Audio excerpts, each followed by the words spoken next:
करके बैठिएगा आज। हेलो बच्चों, हेलो, कैसे हो आप सब? उम्मीद करता हूँ कि सारे लोग ठीक होंगे। तो बच्चों, जैसा कि आपको मालूम है कि हम लोग क्लास 9th का मैथमेटिक्स पढ़ रहे थे। और जो पिछला चैप्टर हम लोग पढ़ रहे थे वो लाइंस एंड एंगल यानी कि रेखाएं और कोण पढ़ रहे थे। तो वो चैप्टर पूरी तरीके से ओवर हो चुका था।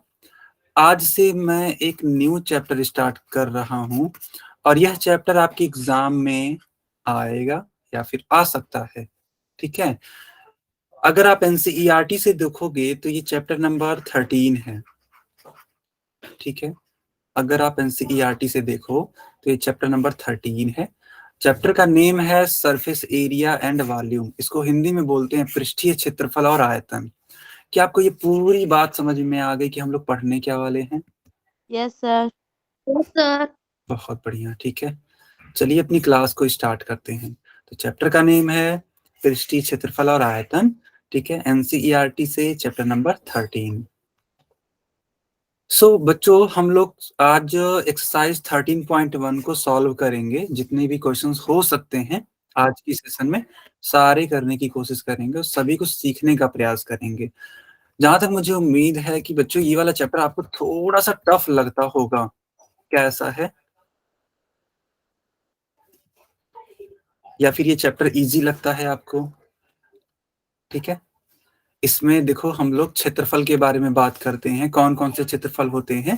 तो जैसे मान लो घन होता है, घनाभ होता है, उसके बारे में बात करते हैं। ठीक है, चलो मैं आपको समझाता हूँ कि सबसे पहले घन और घनाभ होता क्या है। ठीक है, देखो इस तरीके का जो मैं फिगर ये बना रहा हूँ ना, समझना। आपने कभी माचिस का डिब्बा देखा है? मैं आई होप करता हूँ कि हाँ, कि आपने देखा ही होगा, उम्मीद करता हूँ। ठीक है, देखो जो माचिस का डिब्बा होता है ना, वह एक घनाभ है। ठीक है,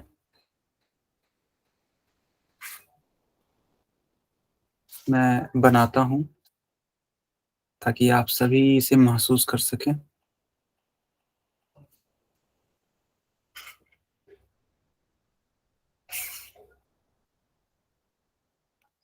ठीक है, इस तरीके से। तो ऐसा फिगर तो आपने कई बार देखा होगा। ओके, तो बच्चों इसे हम लोग कहते हैं, ठीक है, घनाभ। अब घनाभ में 3 प्रकार की लंबाइयां होती हैं या 3 प्रकार की विमाएं होती हैं। एक होता है लंबाई, एक होता है चौड़ाई, और बच्चा एक होता है ऊंचाई। देखो ये लंबाई है तो उसको एल से दिखा सकते हैं। ठीक है, ये चौड़ाई है तो इसको बी से दिखा सकते हैं, और ये ऊंचाई है तो इसको एच से दिखाया जा सकता है। क्या आपको घनाभ समझ में आया कि घनाभ दिखता कैसा है? Yes sir. Good good. ठीक है, बहुत बढ़िया। देखो घनाभ को इंग्लिश में, ठीक है, क्यूबॉइड बोलते हैं। ठीक है, ठीक है, इंग्लिश में इसको क्यूबॉइड बोलते हैं। अब बोला जाए कि अगर इसका कुल पृष्ठीय क्षेत्रफल बताइए, तो बच्चों इस घनाभ का कुल पृष्ठीय क्षेत्रफल होता है 2 ब्रैकेट में L into B plus B into H plus H into L. जहां पे L B H क्या है, तो L का मतलब इस घनाभ की लंबाई, B क्या है इस घनाभ की चौड़ाई, H क्या है तो इस घनाभ की ऊंचाई। तो 2 ब्रैकेट में LB plus BH plus HL अगर कहीं पर भी दिखेगा तो इसका मतलब ये क्या लिखा हुआ है, तो ये लिखा हुआ है घनाभ का, ठीक है, घनाभ का कुल पृष्ठीय क्षेत्रफल। क्या आप समझ पा रहे हो इस चीज को? Yes sir. बहुत बढ़िया। ठीक है, यस सर। गुड। ठीक है, अच्छा एक चीज और,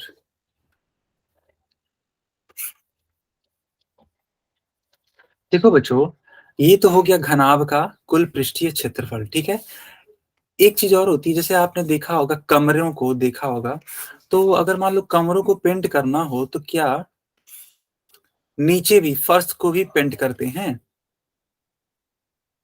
नो। नहीं ना, फर्श को नहीं पेंट करते हैं।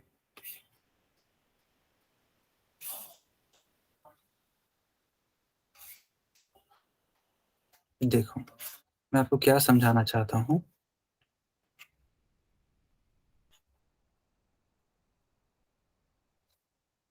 देखो ये अभी एक घनाभ ही है। तो मैंने ये कहा कि मान लो आप ना इस नीचे वाली सतह को, ठीक है, और इस ऊपर वाली सतह को छोड़ करके बाकी हर एक सतह को कलर करना चाहते हैं, तो उस स्थिति में इसके क्षेत्रफल को बोलेंगे, ठीक है, पार्श्व पृष्ठीय क्षेत्रफल। और इसका मान होता है 2 ब्रैकेट में L plus B into H. इसको भी नोट कर लो, बहुत इंपॉर्टेंट फार्मूला है ये।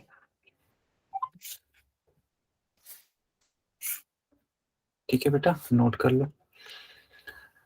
पार्श्व पृष्ठीय क्षेत्रफल का मतलब ये है कि आपको सबसे नीचे वाली सतह नहीं लेनी है, सबसे ऊपर वाली सतह नहीं लेनी है, बाकी के जो 4 सतह बच जाते हैं, ठीक है, जैसे मान लो ये सबसे सामने वाला 1, ये देखो राइट साइड वाला 2, पीछे वाला देखो एक पीछे बनेगा ना इस 1 के जस्ट पीछे, तो 3rd, और ये इस साइड, ठीक है, लेफ्ट साइड वाला 4th। बताओ ये आपको विजुलाइज हो रहा है? Yes sir. बहुत बढ़िया। ठीक है, तो आप लोगों ने देखा एक घनाभ का पार्श्व पृष्ठीय क्षेत्रफल और कुल पृष्ठीय क्षेत्रफल। बच्चों कुल पृष्ठीय क्षेत्रफल कितना होता है बताएंगे आप? मैं यहाँ पे लिख देता हूं, देखो ये कुल पृष्ठीय क्षेत्रफल है घनाभ का। आगे कंटिन्यू करें बच्चों। Yes sir. ओके बेटा, ओके। देखो ये सब बेसिक बेसिक चीजें हैं, अगर आपको चैप्टर ये वाला पढ़ना है तो इन बेसिक चीजों को समझना होगा। अब देखो घन क्या होता है। घन को इंग्लिश में बोलते हैं क्यूब। क्यूब की खास बात होती है ना, जैसे कि आपने जैसे देखा होगा जब आप लूडो खेलो, लूडो तो आई थिंक सभी ने खेला होगा, ठीक है, तो लूडो में वो जो गोटी होती है ना, जिससे हम लोग 1 2 3 4 5 6, है ना, ये ले आते हैं, उसे बोलते हैं, या फिर हम बोल सकते हैं ना पासा। सबसे शुद्ध रूप अगर देखा जाए उसको पासा बोलते हैं, ठीक है। और इंग्लिश में उसको बोलते हैं डाइस। क्या आप समझ पा रहे हो उस चीज को? Yes sir. गुड। तो देखो ये पासे के आकार जैसा होता है, इसे कहते हैं घन। तो घन और घनाभ में क्या अंतर है? घन में सभी विमाएं बराबर होती हैं, यानी कि लंबाई, चौड़ाई और ऊंचाई, ठीक है। देखो ये है लंबाई, ये है चौड़ाई, और बेटा देखो ये ऊंचाई है। तो ये तीनों चीजें बराबर होती हैं, तब जो जाके जो आकृति बनती है ना, इसे कहते हैं घन। और घनाभ में क्या था? घनाभ में अलग अलग लंबाइयां थी, याद आ रहा है आपको? ठीक है, यस सर। हाँ। Yes sir. देखो एक एल था, ठीक है, एक बी था और एक एच था। मैं उम्मीद करता हूँ ये सारी चीजें क्लियर हो पा रही होंगी। अब बच्चों होता क्या है, अगर घन का कोई पृष्ठीय क्षेत्रफल या फिर कुल पृष्ठीय क्षेत्रफल बोलता है तो इसका सूत्र बनता है 6a²।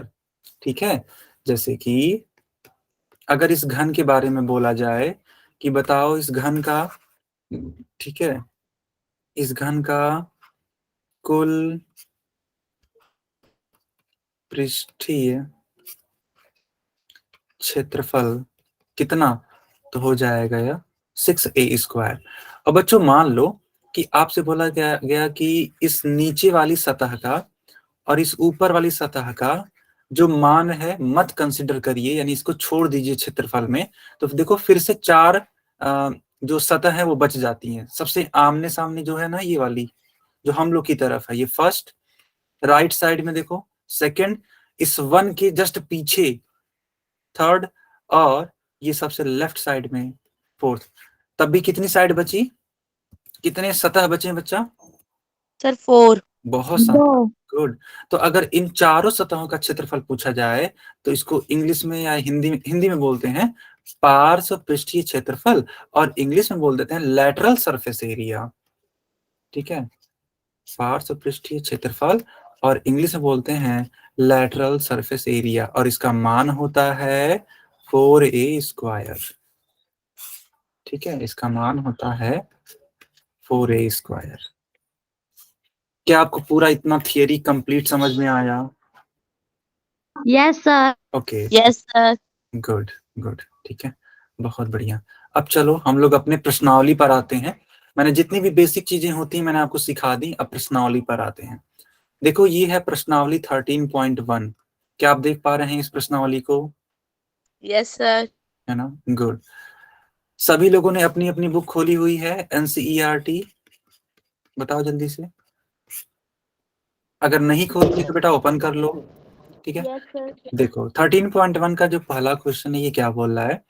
पहला क्वेश्चन बोल रहा है कि 1.5 मीटर लंबा, 1.25 मीटर चौड़ा और 65 सेंटीमीटर गहरा प्लास्टिक का एक डिब्बा बनाया जाना है। एक बात बताओ, ये मीटर में है, ये भी मीटर में है, लेकिन ये देखो किस में है?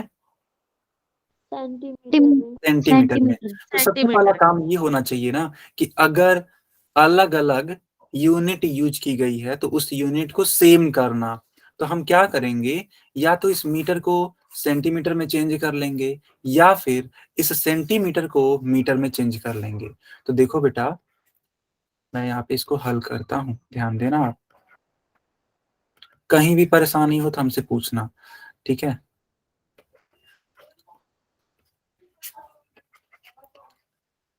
दिया हुआ है, या तो इसको लिख सकते हैं गिवन। तो गिवन में लिख देंगे length L is equals to 1.5 metre, breadth यानी कि जो चौड़ाई है वो है 1.2 मीटर। बच्चों ये विजिबल है ना? बहुत ज्यादा पतला तो नहीं चल रहा है? Yes sir. ठीक चल रहा है ना? मतलब आपको दिख तो रहा है ना बेटा? Yes sir. ओके। अब देखो ये 65 सेंटीमीटर है, तो इसको मैं चेंज कर लूंगा। देखो, अगर आपको कभी भी सेंटीमीटर को चेंज करना हो मीटर में तो 100 से क्या करते हैं? डिवाइड करते हैं।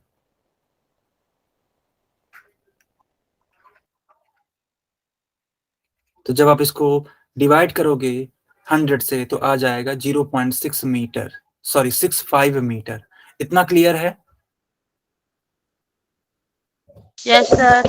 ओके। अब देखो बोला जा रहा है कि इसे ऊपर से खुला रखना है। ठीक है, ये जो डिब्बा बनाया जा रहा है इसको ऊपर से खुला रखना है। एक बात बताओ, ऐसे देखो, आपने देखा भी होगा इस तरीके के डिब्बों को। ठीक है,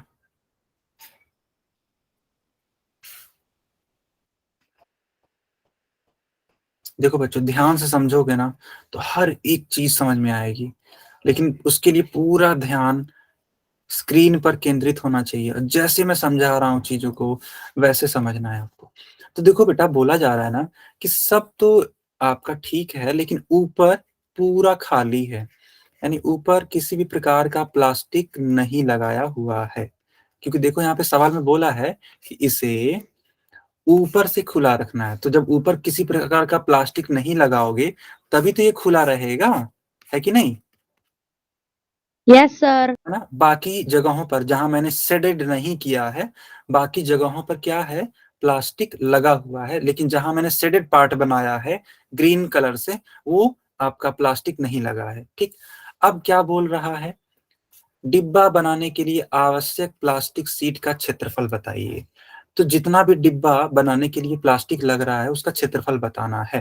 तो देखो बच्चों, ये बहुत इजी क्वेश्चन है, आप ध्यान से समझना बस कि लगाना कैसे है। देखो, मान लेते हैं कि ये जो है ना, ये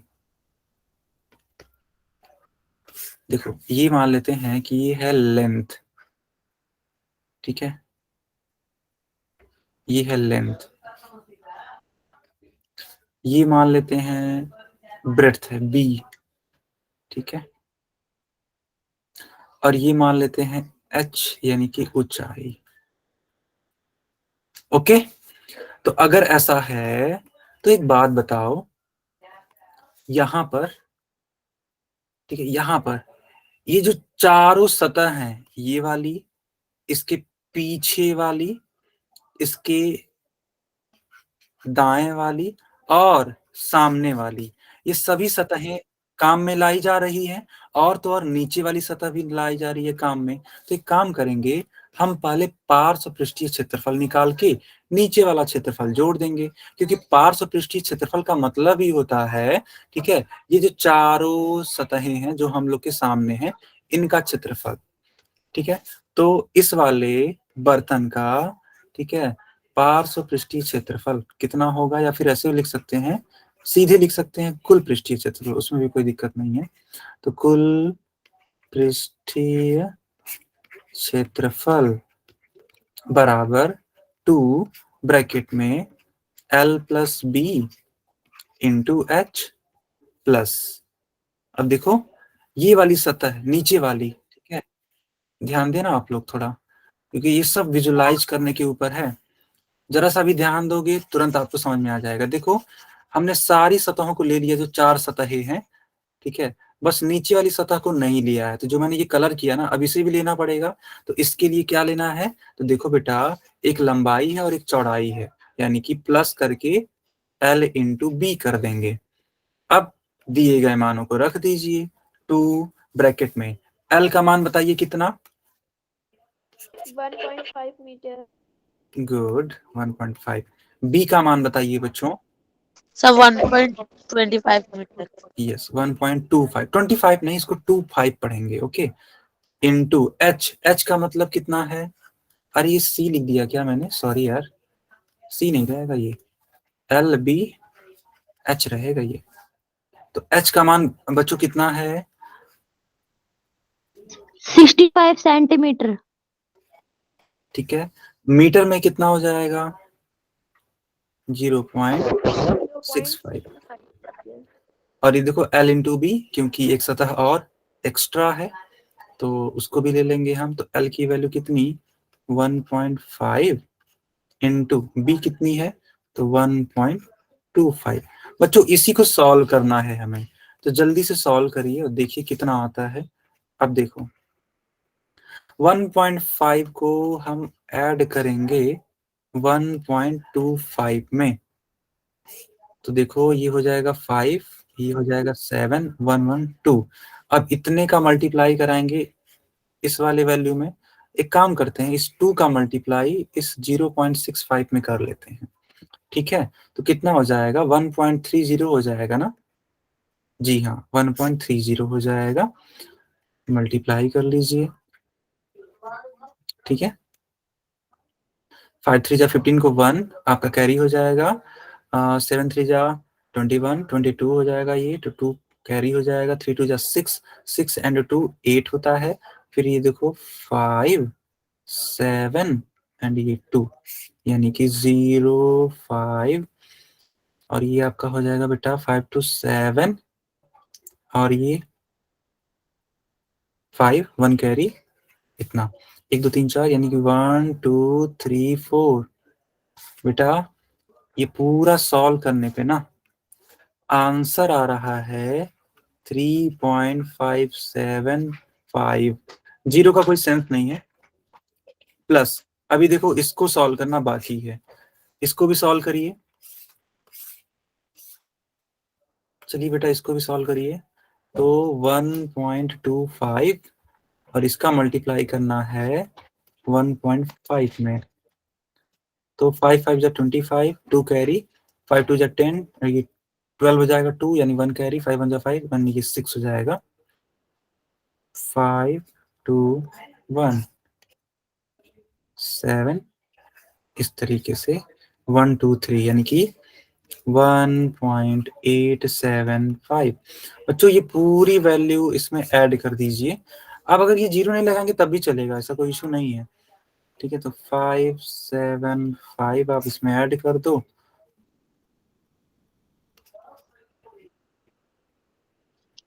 ये हो जाएगा ऐसे। बताओ बच्चों, क्या इसका कुल पृष्ठीय क्षेत्रफल आप लोगों का भी इतना ही आ रहा है सॉल्व करने पर?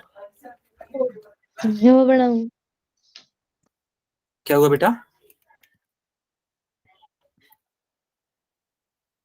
क्लियर है सबको? सबको Yes, clear? sir. Okay okay, जल्दी से नोट कर लीजिए बेटा, जल्दी से नोट कर लीजिए, सब बच्चे नोट कर लीजिए। ओके,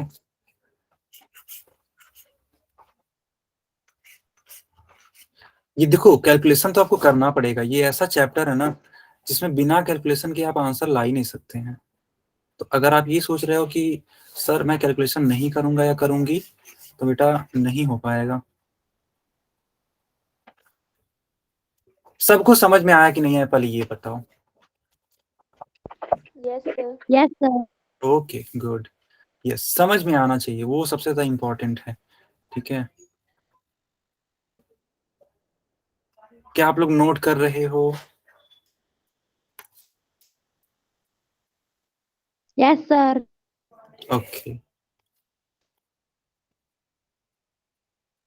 ठीक है, देखो अभी मैंने सिर्फ ये फर्स्ट वाला क्वेश्चन सॉल्व किया कि डिब्बा बनाने के लिए आवश्यक प्लास्टिक सीट का क्षेत्रफल कितना होगा। तो ये आवश्यक प्लास्टिक सीट का क्या है, क्षेत्रफल है। तो इसको लिख देना आप ऐसे, ठीक है, यहाँ पे लिख देना आप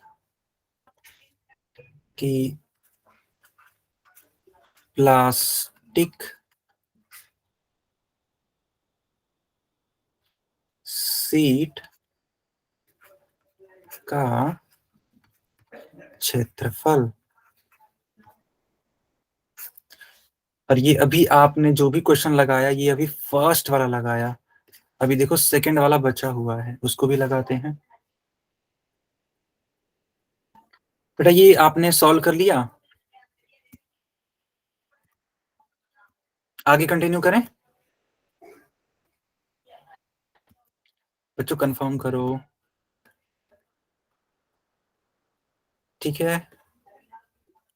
ओके ओके, अब देखो जो दूसरा क्वेश्चन है ना, बोल रहा है कि इस सीट का मूल्य यदि 1 मीटर स्क्वायर सीट का मूल्य 20 रुपए है, तो पूरे सीट की वैल्यू बतानी। एक बात बताओ, अगर 1 मीटर स्क्वायर सीट है तो उसके पैसे लग रहे हैं 20 रुपए, तो हमारे पास तो 5.45 मीटर स्क्वायर है, तो क्यों नहीं इसमें गुणा कर दें हम लोग, है कि नहीं। तो 5.45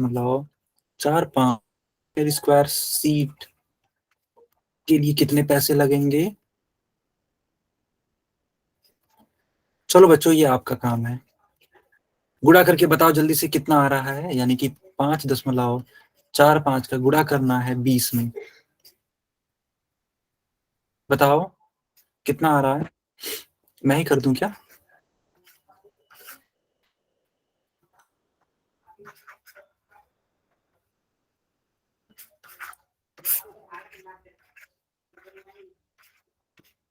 एक दो, 109 रुपए आ रहे हैं। क्या आप लोगों का भी 109 रुपए आ रहा है? Yes, sir. गुड बेटा, यही आंसर होगा, नोट कर लीजिए, ठीक है, नोट कर लीजिए। 109 रुपए आएगा, ठीक है। देखो बेटा कैलकुलेशन से आप भाग नहीं सकते उस वाले चैप्टर में, कैलकुलेशन तो करना ही पड़ेगा, ठीक है, उसका कोई सब्स्टिट्यूट नहीं है, ठीक है। आगे कंटिन्यू करें आप।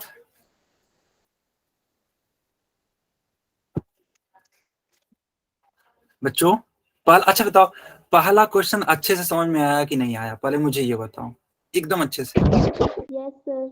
बहुत बढ़िया बेटा, बहुत बढ़िया, ठीक है। चलो अब दूसरा क्वेश्चन है, ये भी एनसीईआरटी का ही है, आपके 13.1 का ही है, ये सब 13.1 का ही क्वेश्चन है, ठीक है। दूसरा क्वेश्चन, एक कमरे की लंबाई, चौड़ाई और ऊंचाई क्रमशः 4, 5 और 3 मीटर है।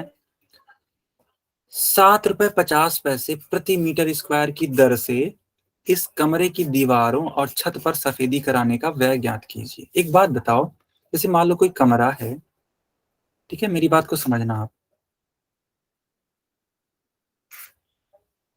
ठीक है।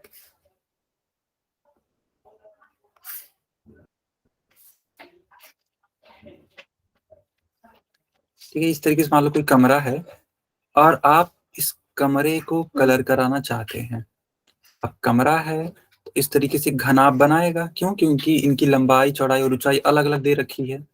देखो यहाँ पे लंबाई, चौड़ाई और ऊंचाई अलग अलग है, यानी कि घनाभ बनेगा। तो बोला जा रहा है कि अगर कमरा को कलर करना है तो बताओ कितना खर्च आएगा, है ना? यही बोल रहा है ना। हाँ, दीवारों और छत पर। तो देखो, जो कलर लगता है वो कहाँ कहाँ लगता है? क्या वो सबसे नीचे लगता है? फर्श पर कलर लगता है कभी? आप बताओ। No sir. नहीं ना। तो इस नीचे वाले को तो छोड़ना पड़ेगा। चलो, इसको मैंने कट कर दिया। कट कर दिया यानी कि ये हमें नहीं लेना है काउंटिंग में, ठीक है? यानी कलर करने में नीचे वाला नहीं लेना है। तो कौन कौन सी दीवारों को हम कलर कराएंगे? अरे, अगर हम कमरे को कलर कराएंगे तो इसको कलर कराना पड़ेगा, इस वाले को कलर कराना पड़ेगा, ठीक है? इसको भी कलर कराना पड़ेगा, ठीक है? समझना आप लोग। और बेटा, ये जो फ्रंट वाली दीवार है इसको भी तो कलर कराना पड़ेगा। लेकिन देखो, आप कहोगे सर आपने तो पूरा कलर कर दिया। नहीं बेटा, मैंने जो नीचे वाला है ना उसको छोड़ रखा हुआ है। क्या आप समझ रहे हो इस चीज को?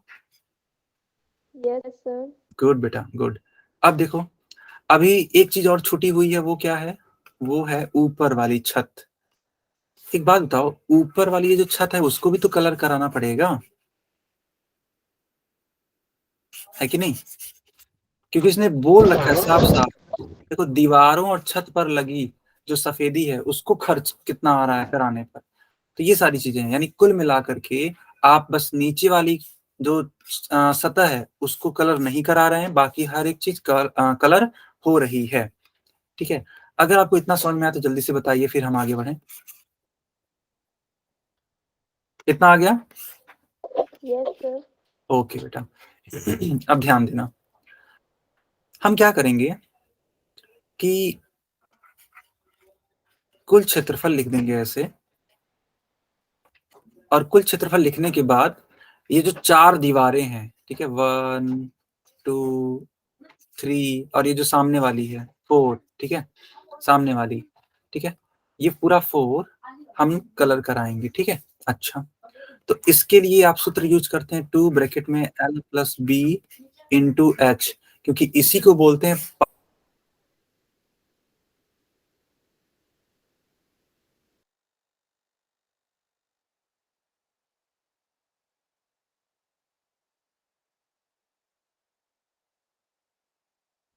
सर आवाज नहीं आ रही। यस सर, आवाज नहीं आ रही आपकी।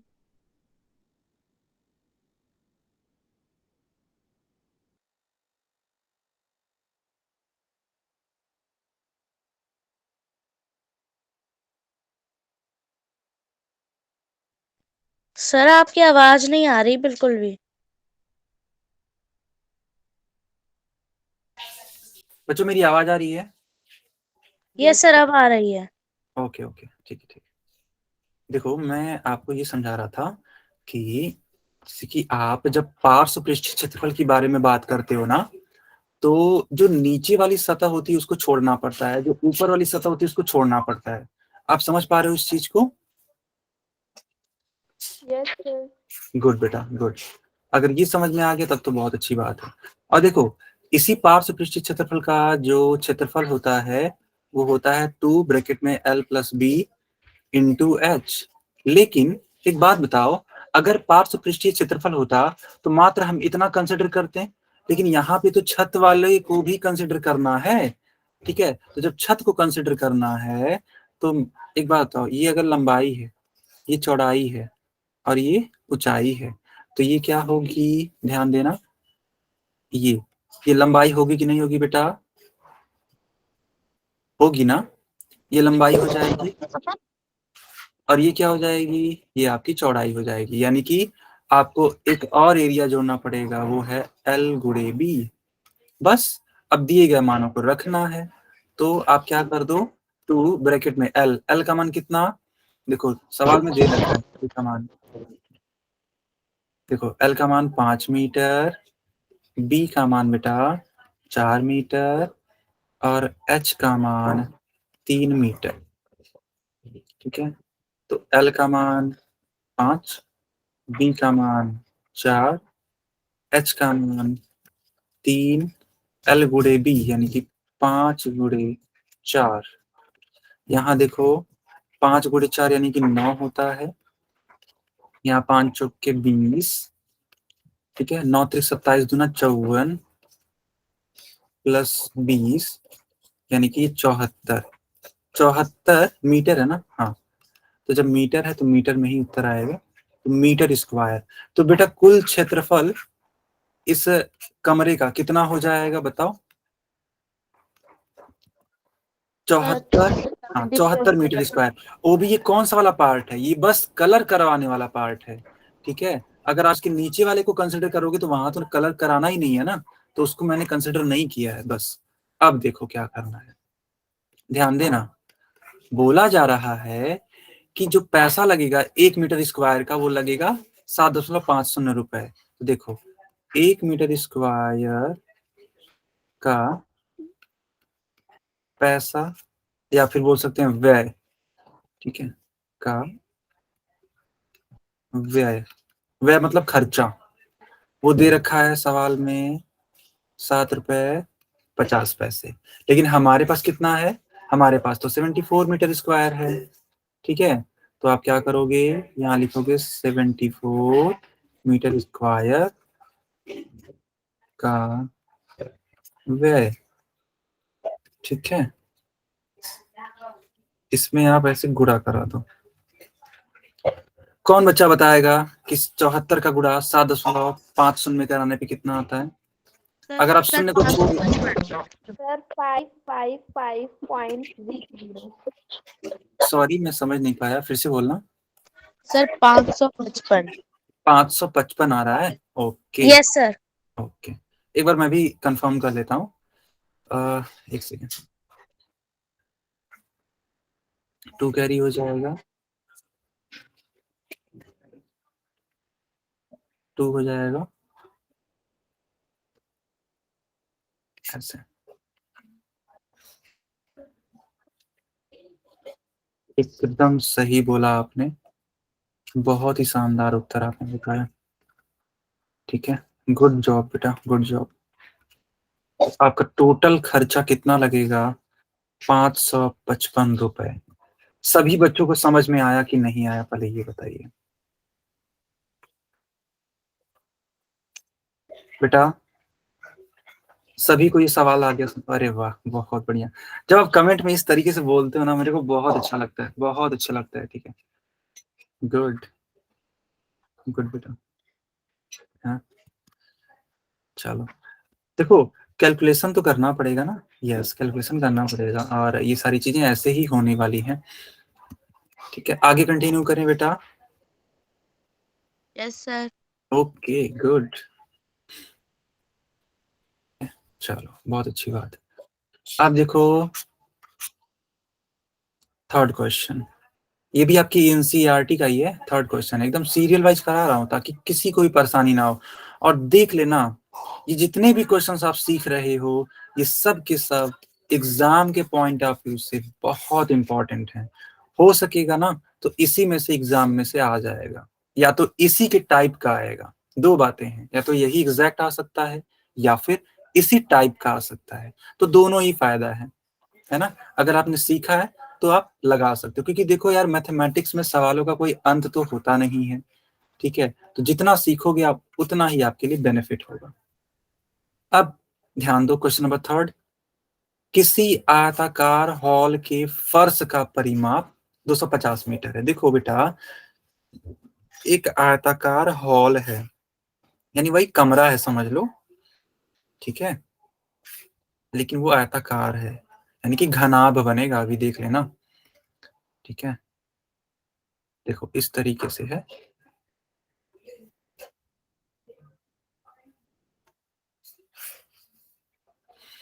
ठीक। तो ये एक हॉल है, एक कमरा है, जो कि एक घनाभ की आकृति का है।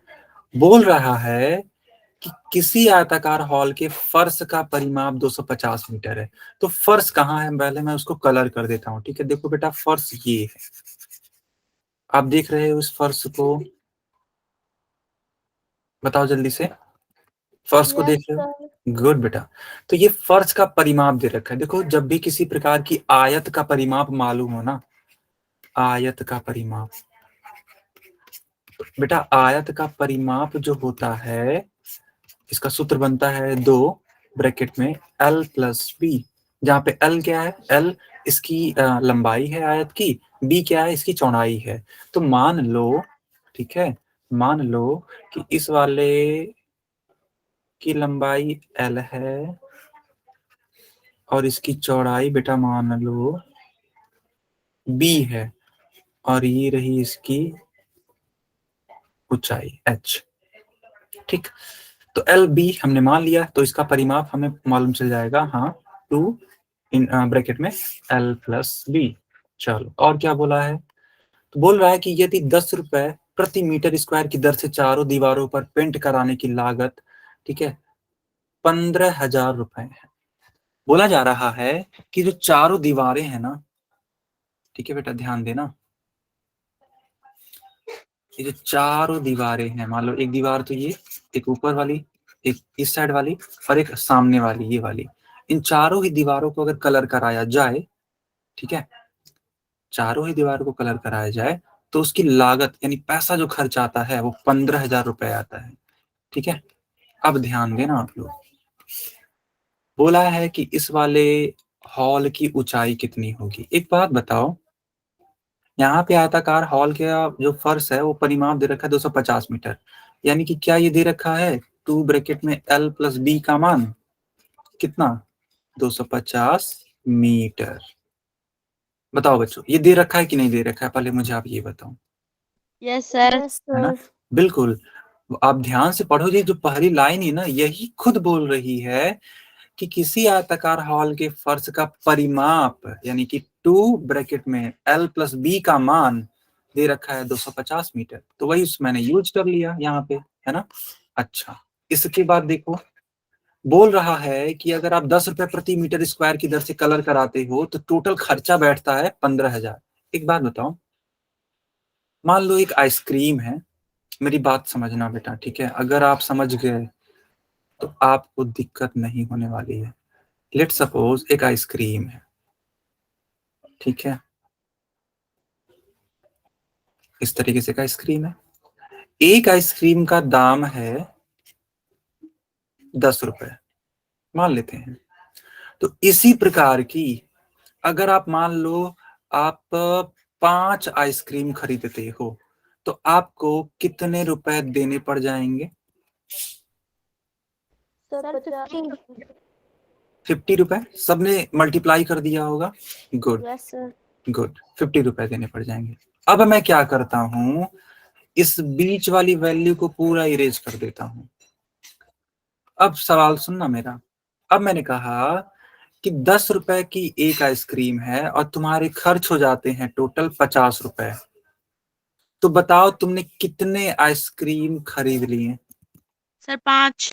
5, कैसे आया 5,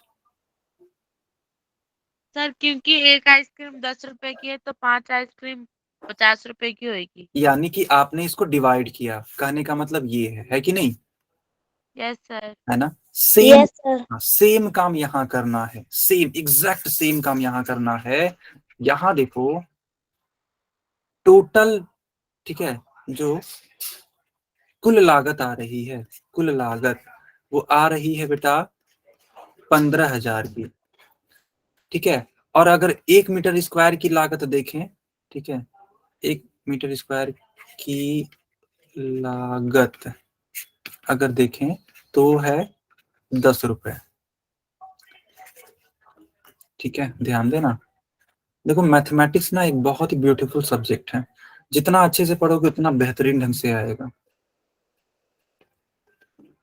अब बताओ, अगर कुल लागत 15,000 रुपए लग रहे हैं और 1 मीटर स्क्वायर का 10 रुपए लग रहा है, तो कितने मीटर स्क्वायर रहा होगा, क्षेत्रफल कितना रहा होगा, तो क्षेत्रफल रहा होगा 15,000 डिवाइडेड बाई 10, है कि नहीं, बताओ। वही आइसक्रीम वाला तो हाल है बेटा, इसका ध्यान दो।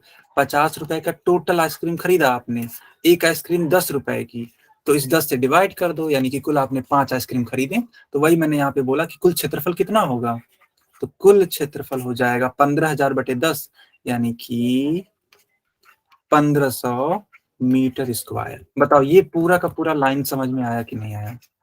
Yes sir. ठीक है, बस अगर इतना समझ में आ गया ना तो अब कुछ है ही नहीं। अब ध्यान देना आप लोग, अब तो कुछ है ही नहीं, अब ध्यान देना। मैंने आपको सिखाया है पार्श्व पृष्ठीय क्षेत्रफल, जो कि दीवार चारों होती है ना, उसी को बोलते हैं। तो चारों दीवालों का क्षेत्रफल यानी कि पार्श्व पृष्ठीय क्षेत्रफल, और इसका सूत्र बनता है 2 ब्रैकेट में L+B, ठीक है, L+B गुणे H।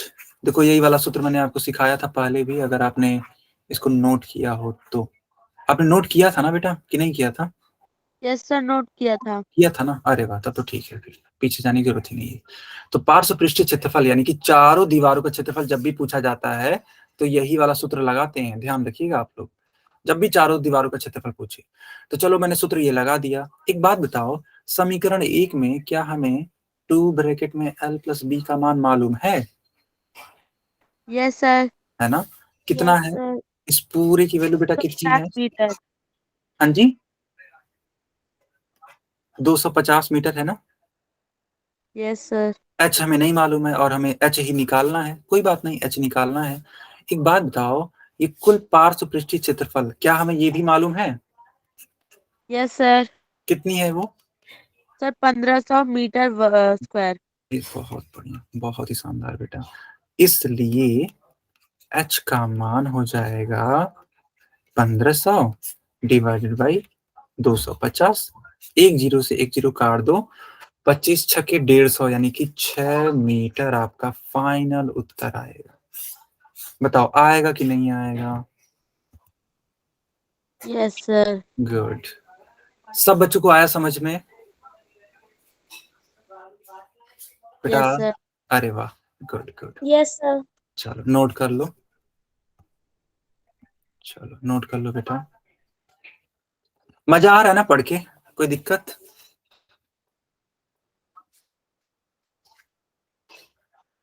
कोई दिक्कत नहीं है? अरे वाह, वेरी नाइस, बहुत अच्छे बच्चे हो आप लोग, गुड। चलो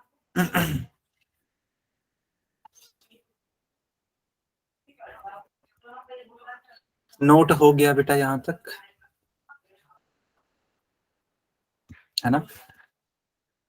चलो, तो जब भी आपसे, ठीक है बेटा, जब भी आपसे पार्श्व पृष्ठीय क्षेत्रफल पूछे, समझ जाना कि हमें फार्मूला लगाना है 2 ब्रैकेट में L+B इंटू एच। या फिर अगर वो पार्श्व पृष्ठीय क्षेत्रफल नहीं भी कहता है, चारों दीवालों को कहता है, ठीक है, ऊपर और नीचे वाली दीवार को छोड़ दिया जाए, मान लो, ठीक है, ऊपर, समझना, ऊपर और नीचे की दीवार को छोड़ दिया जाए तो जो बची हुई 4 दीवार हैं, अगर उनका क्षेत्रफल निकालने के लिए बोले तब भी यही वाला सूत्र काम में आएगा। और मान लो सभी दीवालों को काम में लेने के लिए बोले, यानी कि सभी दीवालों को रंगने के लिए बोले, मान लेते हैं कि सभी प्रकार की चीजों को रंगने के लिए बोल दे, तब आपको सूत्र लगाना है 2 ब्रैकेट में LB+BH+HL, क्योंकि इसको बोलते हैं हम लोग कुल पृष्ठीय क्षेत्रफल।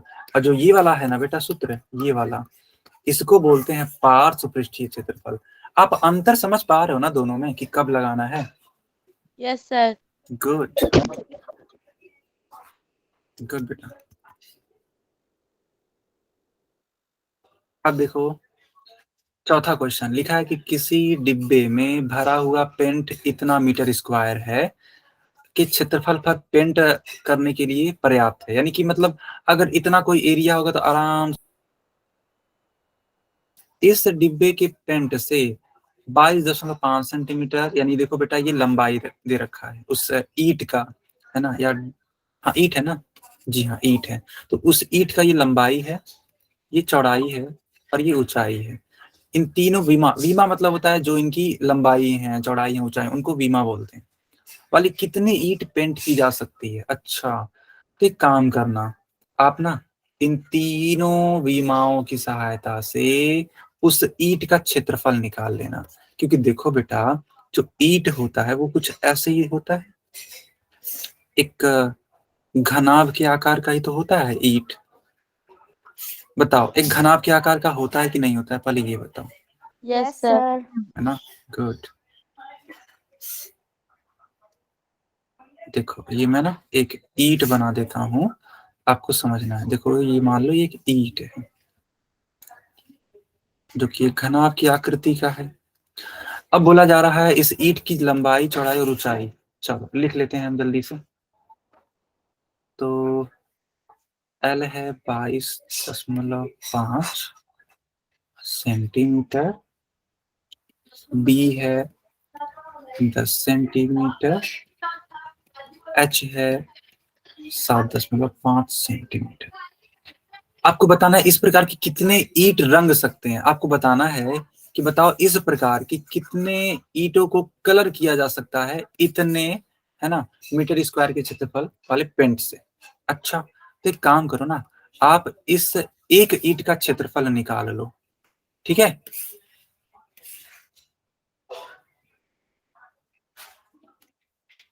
आप इस एक ईंट का क्षेत्रफल निकालो। चलो कैसे निकालोगे देखो। अच्छा ये बताओ, अब अगर ईंट को कलर करना है तो सभी सतहों को लोगे या ऊपर या नीचे वाले को छोड़ दोगे? सर सभी को लेंगे। अरे वाह, यही जवाब मुझे सुनना था। वेरी गुड बेटा, ठीक है, वेरी गुड। ठीक है, तो क्या यहाँ पे पार्श्व पृष्ठीय वाला क्षेत्रफल लगाएंगे या फिर कुल पृष्ठीय क्षेत्रफल लगाएंगे? सर कुल पृष्ठीय क्षेत्रफल। Good good. अगर कुल पृष्ठीय क्षेत्रफल लगाएंगे तो सूत्र बनेगा 2 ब्रैकेट में LB plus BH plus HL।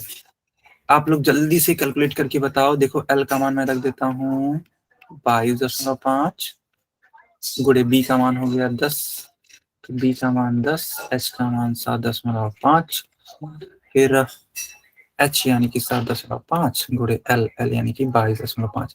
बेटा देखो आप लोग जल्दी से, है ना, कैलकुलेट करके मुझे बताते जाओगे, मैं इसको लिखता जाऊंगा, ठीक है? देखो 22.5 का गुणा करना है 10 में, तो ये तो सीधे सीधे हो जाएगा 225। 7.5 का गुणा 10 में करोगे तो हो जाएगा 75। इन दोनों का गुणा कराना पड़ेगा। चलो 22.5 का गुणा कराओ बेटा 7.5 में। अब बताओ मुझे कितना आता है इसका उत्तर, जल्दी बताओ आप लोग।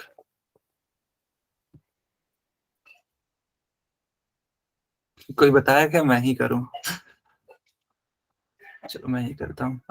यहाँ पे 2 हो जाएगा कैरी, 5 10 12, 1 कैरी, ये हो जाएगा 11, ये 5 हो जाएगा, 3 हो जाएगा कैरी, ये हो जाएगा 17 7 यानी 1 कैरी, ये हो जाएगा आपका 15 5 7 8 6 1, तो 1 2 हो जाएगा बेटा ये 168.75। अब इन तीनों को ऐड करना है, तो चलो ऐड करो। 225 और ये है 75, तो हो जाएगा ये 75, 1 कैरी, 1 कैरी, हाँ। तो बेटा ये हो जा रहा है ना आपका, ठीक है, आपका हो जा रहा है 468.75। इसका 2 टाइम्स करो कितना होता है बेटा? इसका 2 टाइम्स कितना होता है?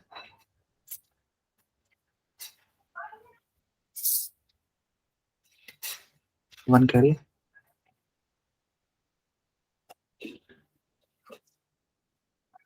ये हो जाएगा इतना। ओके, सर क्या बाकी लोगों को? हाँ 97.50। यस, बाकी लोगों का भी इतना ही आ रहा है। Yes sir. ओके, अब एक बात बताओ, ये एक ईंट का, ध्यान देना बेटा, यह एक ईंट का क्षेत्रफल आया, तो मान लेते हैं कि आपने इस प्रकार के, ठीक है, आपने इस प्रकार के कुल n सीट बना लिए या n ईंट बना लिए। ईंट है ना, तो ईंट ही कंसिडर करते हैं। मान लो कि आपने माना कुल ईंटों की संख्या बराबर n, तो लिख देना प्रश्नानुसार। प्रश्न 7 एक ईंट का क्षेत्रफल कितना है? तो देखो n गुणे 937.5 की वैल्यू दे रखी है। एक बात बताओ, यहाँ पे ये 9.375 मीटर स्क्वायर दे रखा है ना, 9.375। बेटा देखो किताब में अपने मीटर स्क्वायर दे रखा है, जबकि जो हम लोग कैलकुलेशन कर रहे हैं वो किसमें कर रहे हैं बताओ? Sir centimetre. यस, तो इसको चेंज कर लेते हैं, ठीक है। तो 9.375 मीटर स्क्वायर है। मीटर स्क्वायर का मतलब जानते हो क्या होता है? मीटर का गुणा 2 बार। अब अगली लाइन से आप क्या करो, ठीक है, देखो इस मीटर के स्थान पर रख सकते हैं 100 सेंटीमीटर, इस मीटर के स्थान पर रख सकते हैं 100 सेंटीमीटर, यानी कि 100 गुणे 100 गुणा कराएंगे तो देखो 3 4 यानी कि 93750, क्योंकि 4 अंकों तक हमें आगे जाना पड़ेगा ना, 1 2 3 4, यानी कि एक जीरो और इंक्रीज करना पड़ेगा। क्या आप समझ पा रहे हो मेरी बातों को बेटा? Yes sir. अरे यस वाह, सर। तो ये वैल्यू आ रही है। चलो इसको हम लोग यहाँ पे रख देते हैं। तो 93750, इसलिए n का मान कितना होगा? 93750 अपॉन में 937.5। इसको डिवाइड करने पे कितना आएगा? 100 आ जाएगा, ठीक है। आप इसको डिवाइड करके देख भी लेना, कोई इशू नहीं है, 100 आ जाएगा। सारे बच्चों को ये प्रश्न आ गया समझ में?